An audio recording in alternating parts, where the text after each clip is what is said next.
Hello दोस्तों, हिंदी की बिंदी channel में आप सभी का स्वागत है। तो दोस्तों, आज के इस वीडियो में हम बात करेंगे जैन साहित्य के बारे में। तो देखिए, आदिकाल में जब आप आदिकाल पढ़ते हैं तो उसके बाद उसमें आप सिद्ध, नाथ और जैन साहित्य के बारे में पढ़ते हैं। तो सिद्ध और नाथ के बारे में बता चुकी हूँ, तो आज के वीडियो में हम बात करेंगे जैन साहित्य की। तो देखिए, जैन साहित्य की जो सर्वाधिक जो रचनाएं हैं, यानी कि आदिकाल में सबसे अधिक ग्रंथों की संख्या जो है वो जैन ग्रंथों की मानी गई है। अब जैन के प्रवर्तक कौन है? तो जैन धर्म के प्रवर्तक जो है वो महावीर स्वामी है। इनका समय 6ठी शताब्दी है। बौद्धों की तरह इन्होंने भी संसार के दुखों की ओर ध्यान बहुत दिया। सुख दुख के बंधनों पर इन्होंने जीत पाई, जिससे ये जिन्न कहलाए, और जिन्न शब्द से ही जैन शब्द की उत्पत्ति हुई है। इन्होंने 30 वर्ष तक अपने उपदेश दिए। महावीर जैन ने अहिंसा पर बल दिया है और देव पूजा का विरोध किया है। जैन धर्म के मूल सिद्धांत जो है वो 4 बातों पर आधारित है। तो जैन साहित्य जो है वो जैन धर्म से आया है। तो ये 4 बातें जो है इस पे आधारित है: अहिंसा, सत्य भाषण, असत्य और अनाशक्ति। बाद में जो है ब्रह्मचर्य भी इसमें शामिल कर लिया गया। इस धर्म में बहुत से आचार्य और तीर्थकार हुए हैं। इनकी संख्या जो है वो 24 मानी गई है। इन्होंने इस धर्म को फैलाने का प्रयास किया। आगे चलकर जैन धर्म 2 शाखाओं दिगंबर और श्वेतांबर में बट गया। जैन धर्म की इन 2 शाखाओं ने धर्म प्रचार के लिए जो साहित्य लिखे, यानी कि ये जो 2 शाखाएं थी, दिगंबर और श्वेतांबर, इन्होंने जो साहित्य लिखा वह जैन साहित्य के नाम से जाना जाता है। दिगंबर जैन साधुओं और कवियों का क्षेत्र दक्षिण भारत और मध्य देश रहा है। वहीं पे श्वेतांबर जैन साधुओं तथा कवियों का क्षेत्र राजस्थान और गुजरात रहा है। तो इनका क्षेत्र कहाँ रहा है, ये ध्यान में रखिएगा। चलिए, जैन मुनियों द्वारा अपभ्रंश में लिखित जैन साहित्य धार्मिक दृष्टि से ही नहीं, साहित्यिक और भाषा वैज्ञानिक की दृष्टि से भी बड़ा महत्व है। महावीर स्वामी का जैन धर्म हिंदू धर्म के अधिक समीप है। जैनों के यहाँ भी परमात्मा है, परंतु वह सृष्टि का नियामक न होकर चित्त और आनंद का स्रोत है। उसका संसार से कोई संबंध नहीं है। प्रत्येक मनुष्य अपनी साधना और पौरुष से परमात्मा बन सकता है। उसे परमात्मा से मिलने की कोई आवश्यकता नहीं। इन्होंने जीवन के प्रति श्रद्धा जगाई और उसमें आचार की सुदृढ़ भित्ति की स्थापना की। अहिंसा, करुणा, दया और त्याग का जीवन में महत्वपूर्ण स्थान बनाया। त्याग इंद्रियों के अनुशासन में नहीं, कष्ट सहने में है। उन्होंने उपवास, व्रत आदि कर्म पर आधारित साधना पर अधिक बल दिया और कर्म कांड की जटिलता से हटकर ब्राह्मण और शूद्र दोनों को मुक्ति का समान भागी ठहराया। ये नहीं कि ये ब्राह्मण है तो केवल इसी को मुक्ति का मार्ग मिलेगा और शूद्रों को नहीं मिलेगा। इन्होंने सबको समान रूप से बताया। जैन कवियों ने जन सामान्य तक सदाचार के सिद्धांतों को पहुंचाने के लिए इनके द्वारा जो काव्य रचे गए वो थे चरित्र काव्य, कथात्मक काव्य, रास ग्रंथ, उपदेश प्रधान आध्यात्मिक ग्रंथ। कथाओं के माध्यम से, इसके अलावा कथाएं जो थी वो थी शलाका पुरुषों के आदर्श चरित्र को प्रस्तुत करना, जनसाधारण का धार्मिक एवं चारित्रिक विकास करना, सदाचार, अहिंसा, संयम। तो ये सारे जो है इनके जो है गुण थे और इन्हीं की महत्ता जो है इन्होंने बताई है। जैन कवियों ने आचार, रास, पाश, चरित्र आदि विभिन्न शैलियों में जो है साहित्य लिखा है, लेकिन सर्वाधिक जो इनका लोकप्रिय रहा है वो है जैन साहित्य का रास ग्रंथ। यह रास ग्रंथ वीर गाथा रासों से अलग है। रास एक तरह से जो है वो गेय रूपक है। जैन मंदिरों में श्रावक लोग रात्रि के समय ताल देकर रास का गायन करते थे। इस रास में जैन तीर्थकों के जीवन चरित्र, वैष्णव अवतारों की कथाएं तथा जैन आदर्शों का प्रतिपादन हुआ करता था। आगे चलकर रास काव्य एक ऐसे काव्य के रूप में निश्चित हो गया जो गेय हो। अब इस परंपरा को जो प्रवर्तन है, यानी जैन साहित्य के जो प्रवर्तन हम कह सकते हैं रासो ग्रंथ के, वो कौन है? शालिभद्र सूरी। और इनकी रचना भरतेश्वर बाहुबली को इसकी प्रथम रचना माना जाता है। जैन कवियों ने रामायण और महाभारत के कथानकों और कथानायिका को अपने विश्वास और मान्यताओं के सांचे में ढालकर प्रस्तुत किया है। इन्होंने पौराणिक पुरुषों के अतिरिक्त अपने संप्रदाय के महापुरुषों के जीवन को भी कायाबद्ध किया है। इन्होंने देखिए इनकी रचना देखिए मुनि राम सिंह, पाहुड़ दोहा और योगिंदु की, परमात्म प्रकाश आदि कवियों ने रहस्यात्मक काव्यों की भी रचनाएं की। जैन अपभ्रंश साहित्य की रचना करने वाले, जिन्होंने जैन साहित्य लिखा है अपभ्रंश साहित्य, वो कौन से हैं? स्वयंभू, पुष्पदंत और धनपाल। इसके अतिरिक्त देवसेन, जिनदत्त सूरी, हेमचंद्र, हरिभद्र सूरी, सोमप्रभ सूरी, असरा आसुगु कवि, जिनधर्म सूरी, विजयचंद्र सूरी, ये जो है इनके प्रमुख कवि हैं। अब इनमें जो प्रमुख कवि हैं वो है जैन धर्म के, जो हम कह सकते हैं वो है स्वयंभू, अपभ्रंश के महाकवि, श्रेष्ठ कवि है। इनका समय जो है वो है 8वीं शती। इनके द्वारा जो है 4 कृतियाँ रची गई है। पहला है परमचरित्र, दूसरा है रिठ्ठेमणि चरित्र, और फिर है पंचमो चरित्र यानी नड़ई कुमार या फिर नाग कुमार चरित्र, और स्वयंभू छंद। तो इनके द्वारा जो आधारभूत स्तंभ है वो है पंचचरित्र, ठीक है, जिसको हम रामकथा कहते हैं।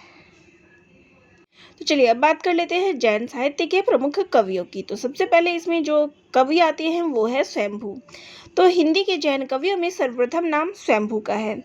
स्वयंभू का रचनाकाल जो है समय जो है इनकी 8वीं शताब्दी मानी गई है। सर्वप्रथम भयाणी नामक विद्वान ने स्वयंभू को अपभ्रंश का वाल्मीकि कहा है। तो किसने कहा है? भयाणी ने। और अपभ्रंश का वाल्मीकि किसे कहा जाता है? कई बार परीक्षा में पूछा गया है, ठीक है। तो इनकी रचनाएं हैं पौमचर्यो, रिठ्ठेमणि चरित्र, पचामचर्यो और स्वयंभू। पौमचर्यो स्वयंभू की कीर्ति का आधार है। इसमें इन्होंने राम कथा का वर्णन किया है। कवि ने राम कथा की कथा को जैन धर्म का स्पर्श किया है। पौमचर्यो में विलाप और युद्धों का वर्णन बहुत कुशलता से किया गया है। उपेक्षित पात्रों के प्रति भी स्वयंभू की दृष्टि अधिक गई है। भरत और विभीषण के चरित्रों को नवीन वैभव प्रदान किया। कथा के अंत में राम निर्वाण प्राप्त करते हैं और मुनिंद्र उपदेश देते हैं कि राग से दूर रहकर ही मोक्ष प्राप्त किया जा सकता है। महापंडित राहुल सांकृत्यायन ने स्वयंभू को भारत के आधे दर्जन महाकवियों में स्थान दिया है। अगले कवि आ जाते हैं पुष्पदंत।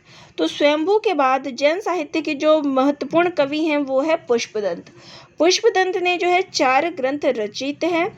इनकी रचनाएं हैं महापुराण, जसहरचर्यो, ड़ाई कुमारचर्यो और कोश ग्रंथ। इनकी रचनाएं भी पूछी गई हैं। अधिकतर जो है महापुराण और जसहरचर्यो, इन 2 रचनाओं के बारे में अधिकतर पूछा गया है। स्पेशली अगर बात करूँ तो महापुराण से तो पूछा ही गया है कि किसकी रचना है।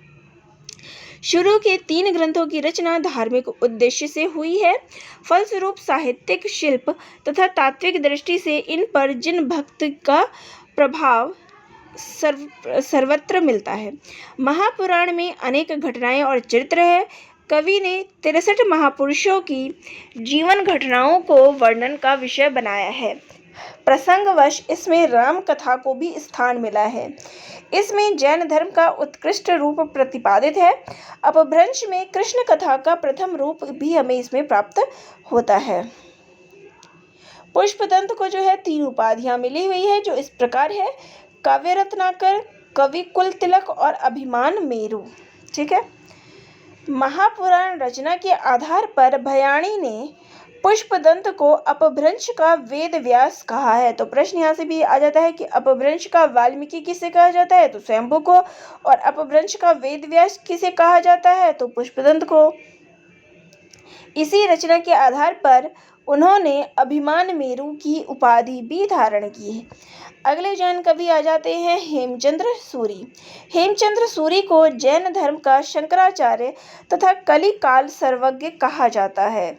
संस्कृत, प्राकृत और अपभ्रंश का एक साथ प्रयोग करके इन्होंने अपने भाषा ज्ञान का जो है परिचय दिया है। इनके बचपन का नाम चंगदेव था। ये बहुत बड़े व्याकरण थे। ये गुजरात के सोलंकी राजा जय सिंह सिद्धराज एवं उनके पुत्र कुमारपाल के आश्रित थे। इन्होंने अपनी कृतियों में प्राचीन हिंदी के जीवित उदाहरण सुरक्षित करके साहित्य का बहुत बड़ा उपकार किया है। इनके द्वारा जो ग्रंथ रचित हैं वो हैं कुमारपाल चरित, प्राकृत अनुशासन, छंदानुशासन, हेमचंद्र शब्दानुशासन, त्रिष्टि, शलाका पुरुष चरित्र और देशी नाममाला कोश। ठीक है, इनकी ये रचनाएं तो पूछी जाती है। सबसे ज़्यादा जो प्रश्न आ जाता है वो है शब्दानुशासन किसकी रचना है। अधिकतर परीक्षा में इस पर प्रश्न पूछा गया है। इनमें कुमारपाल चरित और हेमचंद्र शब्दानुशासन प्राकृत व्याकरण और भाषा की दृष्टि से महत्वपूर्ण है। इनमें अपभ्रंश के भी उदाहरण हैं। अगले जैन कवि आ जाते हैं मुनि राम सिंह। ये जैन रचनाकारों में सर्वश्रेष्ठ रहस्यवादी कवि माने जाते हैं। इनकी विचारधारा सिद्ध रहस्यवाद से मिलती जुलती है। इनका जो प्रसिद्ध ग्रंथ है वो है पाहुड़ दोहा। तो प्रश्न पूछा जाता है कि पाहुड़ दोहा किसकी रचना है। मुनि राम सिंह ने पाहुड़ दोहा की रचना 11वीं शताब्दी में की थी। इसमें 222 दोहे हैं। इसमें इंद्रिय सुख और अन्य सांसारिक सुखों की निंदा की गई है तथा त्याग, आत्मज्ञान और आत्मानुभूति को महत्व दिया गया है। जैन दर्शन में समस्त श्रुत ज्ञान को पाहुड़ कहा जाता है। अगले जैन कवि आ जाते हैं आचार्य देवसेन। आचार्य देवसेन एक अच्छे कवि तथा उच्च कोटि के चिंतक थे। इनके प्रमुख रचनाएं हैं श्रावकाचार, लघुनयन चक्र, दर्शन सार, दब सहाव पयास, आराधना सार। इसमें से जो प्रश्न पूछा गया अधिकतर कि श्रावकाचार किसकी रचना है और दब सहाव पयास, तो इन दोनों ही रचनाओं के लिए प्रश्न परीक्षा में पूछे जा चुके हैं। ठीक है, फिर इसके बाद तत्वसार और बृहत नय चक्र। आचार्य देवसेन ने 933 ईस्वी में श्रावकाचार की रचना की थी। श्रावकाचार में 250 दोहे हैं। इन दोहों में श्रावक धर्म का प्रतिपादन किया गया है। इस रचना में गृहस्थ जीवन के कर्तव्य की सुंदर व्याख्या की गई है। इनकी रचना दोहा छंद में हुई है। तो यहाँ इसका एक उदाहरण जो है दिया गया है। चलिए इसको छोड़ते हैं। यहाँ मैं बाद में जो है जितने भी आदिकाल के प्रमुख पंक्तियाँ हैं वो आपको मैं बाद में कराऊंगी, तो इसलिए यहाँ मैं दोहे नहीं ले रही हूँ। ठीक है, अगले जो जैन कवि आ जाते हैं वो है शालिभद्र सूरी। ये अपने समय के प्रसिद्ध जैन आचार्य तथा अच्छे कवि थे। इनकी 3 प्रमुख रचनाएं हैं भरतेश्वर बाहुबली रास, पंच पांडव चरितरास और बुद्धिरास। तो ये रचना तो अधिकतर पूछी जाती है कि शालिभद्र सूरी की रचना भरतेश्वर बाहुबली रास, चाहे आपसे मिलान में ही पूछा जाए। ठीक है, शालिभद्र सूरी ने भरतेश्वर बाहुबली रास की रचना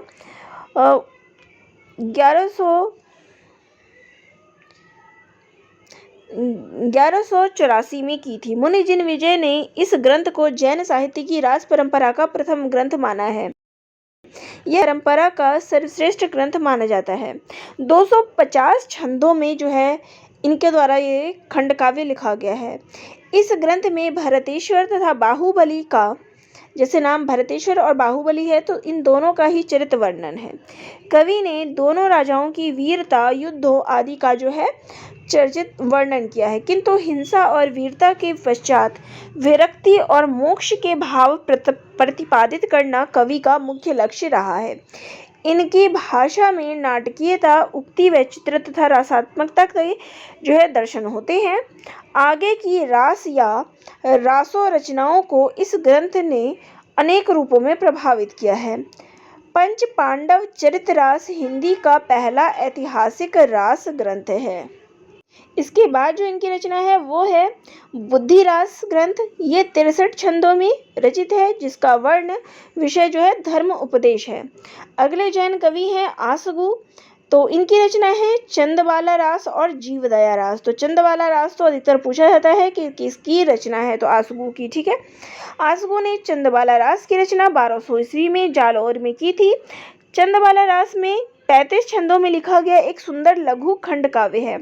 इसकी कथा नायिका चंदबाला चंपा नगरी के कई बार बीच से भी प्रश्न आ जाते हैं।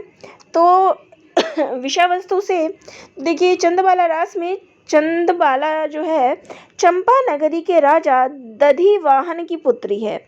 इस ग्रंथ में चंदनबाला के ब्रह्मचर्य, संयम, सत्यत्व और उत्कर्ष का चित्रण किया गया है। यह रचना करुण रस की गंभीर व्यंजना करती है।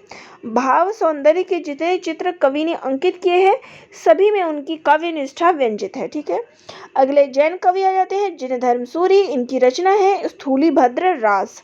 तो इन लोगों की रचनाएं जरूर याद कर लीजिए। अभी तक जो प्रश्न आते हैं वो केवल इनकी रचनाओं से पूछे जाते हैं कि इनके द्वारा कौन सी रचनाएं लिखी गई है। ठीक है, ये रचना इन्होंने 1209 ईस्वी में की थी। ठीक है, इस काव्य के 3 प्रमुख पात्र हैं, कोषावैश्य, स्थूलीभद्र और इनके गुरु भाई मुनि। इस ग्रंथ में स्थूलीभद्र के संयमित जीवन को चित्रित किया गया है। कोषावैश्य के पास भोग विलप्त रहने वाले स्थूलीभद्र को कवि ने जैन धर्म की शिक्षा लेने के बाद मोक्ष का अधिकारी सिद्ध किया है।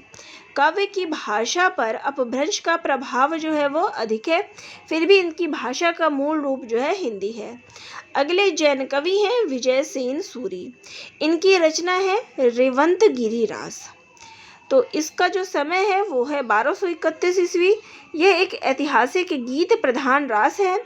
इस काव्य में तीर्थकर नेमिनाथ की प्रतिमा तथा रेवंतगिरी तीर्थ का वर्णन है। यात्रा तथा मूर्ति स्थापना की घटनाओं पर आधारित यह रास वास्तुकलात्मक सौंदर्य का भी आकर्षण प्रस्तुत करता है। प्रकृति के रमणीक चित्र इस काव्य के भाव तथा कला पक्षों का श्रृंगार करते हैं। अगले जैन कवि हैं सुमतिगण। इनकी रचना है नेमिनाथ रास। इसकी रचना काल जो है वो है 1213 ईस्वी। नेमिनाथ रास 58 छंदों में रचित ग्रंथ है। इसमें नेमिनाथ के चरित्र को प्रस्तुत किया गया है। नेमिनाथ के प्रसंग में श्री कृष्ण का वर्णन इस काव्य का विषय है और इन दोनों के माध्यम से विभिन्न भावों की व्यंजना हुई है। इस रचना की भाषा अपभ्रंश से प्रभावित राजस्थानी हिंदी है। अगले जैन कवि हैं जोइंदू।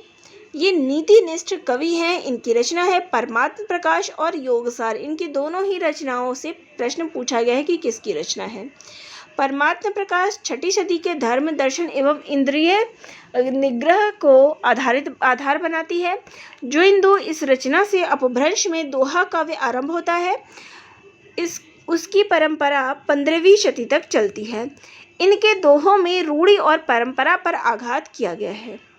अगले जैन कवि हैं धनपाल। इनकी रचना है भविष्यत कहा। तो इनकी रचना भी याद कर लीजिए। ये भी पूछा जाता है कि भविष्यत कहा किसकी रचना है। इसकी रचना इन्होंने 10वीं शती में की थी। तो धर्म भावना इसकी भी रीढ़ है तथा प्रत्यक्षतः लोक हृदय की विभिन्न स्थितियों से इसका संबंध है। इसमें एक वणिक की कथा को स्वाभाविक घटनाओं के संयोजन द्वारा हृदय के विभिन्न घात प्रतिघातों की अभिव्यक्ति में पूर्ण सफल बनाया गया है। ठीक है, अगले जैन कवि हैं सोमप्रभ सूरी। इनकी रचना है कुमारपाल प्रतिबोध और इनका समय है 13वीं शती। इस रचना का समय है। ठीक है, कुमारपाल प्रतिबोध जो है सोमप्रभ सूरी की रचना है और इसका समय है 13वीं शताब्दी और इसमें उन्होंने गद्य पद्य में संस्कृत प्राकृत ये काव्य है। ठीक है, अगले जैन कवि हैं मेरुतुंग। इनकी रचना है प्रबंध चिंतामणि। ये इन्होंने 13वीं शताब्दी में इसकी रचना की थी। अगले जैन कवि हैं जिनदत्त सूरी और इनकी रचना है उपदेश रसायन रास। देखिए, अभी तक जो इनसे प्रश्न आया है वो केवल इनकी रचनाएं ही पूछी जाती है, इसलिए मैं रचनाएं ही बता रही हूँ। ठीक है, अगले जैन कवि हैं विनय चंद्र सूरी। इनकी रचना है नेमिनाथ चौपाई। अगले जैन कवि है कनका मरमुनि। इनकी रचना है करकंड चरित। अगले जैन कवि हैं प्रज्ञा तिलक। इनकी रचना है कच्छुली। अगले जैन कवि हैं सारमूर्ति। इनकी रचना है जिनी पद्म सूरी रास। ठीक है, उदयवंत। इनकी रचना है गौतम स्वामी रास। अब बात करते हैं जैन साहित्य की क्या क्या विशेषताएं रही है। ठीक है, तो इनकी विशेषता है विषय की विविधता। तो जैन साहित्य धार्मिक साहित्य होने के बावजूद इसमें जो है धार्मिक, सामाजिक, ऐतिहासिक आदि जो है विषयों पर कथाएं लिखी गई है। रामायण, महाभारत संबंधी जो भी कथाएं हैं वो इसमें बनाया गया है, लिखा गया है। उपदेश मूलता, तो इसमें जो है उपदेश देना तो जैन साहित्य की प्रमुख प्रवृत्ति है, जिसके मूल में जैन धर्म के प्रति दृढ़ आस्था और उसका प्रचार है। अगला है आत्मानुभूति पर विश्वास। आत्म अनुभव को जैन कवियों ने चरम प्रापत्य कहा है और यह शरीर में रहता है। आत्मा को जाने के लिए शुभाशुभ कर्मों का लक्ष्य क्षय करना आवश्यक है। तो आत्मा अनुभूति पर विश्वास जो है इनका है। फिर है गीत तत्व की प्रधानता। तो जैन कवि की जो रचनाएं हैं वो शैली, स्वरूप और लक्ष्य की दृष्टि से गीत काव्य के निकट अधिक है। ठीक है। फिर अगला है काव्य रूपों में विविधता। तो काव्य रूप में भी अलग अलग हमें देखने को मिलते हैं। इसमें हमें दो रूप काव्य के देखने मिलते हैं, एक प्रबंध और दूसरा है मुक्तक। तो इसमें जो रचनाएं हैं वो अपभ्रंश साहित्य में अधिकतर लिखी गई हैं और इसके साथ साथ जो इसमें अलग अलग चीज़ें पाई गई हैं वो है रास, फागुन, छप्पर, गाथा, चतुष्पदिका, गुणवावली, गीत, स्तुति, ये सारी चीज़ें जो है तो इसलिए ये काव्यों में विविधता है, अनेक रूप पाए गए हैं। अगला है कर्मकांड, रूढ़ियों तथा परंपराओं का विद्रोह जो है विरोध जैन कवियों द्वारा किया गया है। लोक भाषा की प्रतिष्ठा। तो लोक भाषा यानी कि लोगों को जो भाषा समझ में आए, तो ये जो है नगर ग्राम जगह जगह अपने धर्म का प्रचार करते थे, तो इसलिए उन्होंने लोक भाषा का प्रयोग किया है। प्रेम के विविध रूपों का चित्रण। अब प्रेम के इन्होंने 5 रूपों का चित्रण किया है। विवाह के लिए प्रेम, विवाह के बाद प्रेम, असामाजिक प्रेम, रोमांटिक प्रेम और विषम प्रेम। तो इस प्रकार के प्रेमों का इनके द्वारा जिक्र किया गया है। शांत रस का प्राधान्य। तो इनकी जो रचनाएं है उसमें शांत रस जो हमें देखने को मिलता है। करुण, वीर, श्रृंगार जो हमें देखने को मिलता है। स्पेशली अगर बात करें तो शांत रस की इसमें प्रधानता है। तीर्थकर 24 और चक्रवर्ती 12 बताए गए हैं। तो पुरुषों से संभावित, तो यहाँ पे पुरुषों से संबंधित जैन साहित्य में 24 तीर्थकर और 12 जो है चक्रवर्ती बताए गए हैं। जैन गद्य साहित्य में प्रेम कथा की अनेक रचनाएं हुई हैं। लौकिक और अलौकिक के अनेक संकेत इन रचनाओं में मिलते हैं। तो ये था संपूर्ण जैन साहित्य, उसके प्रमुख कवि और उसकी विशेषताएं। तो आप सभी को कैसा लगा कमेंट करके ज़रूर बताइएगा और चैनल पे नए हैं तो लाइक, शेयर और सब्सक्राइब भी कर लीजिएगा। धन्यवाद।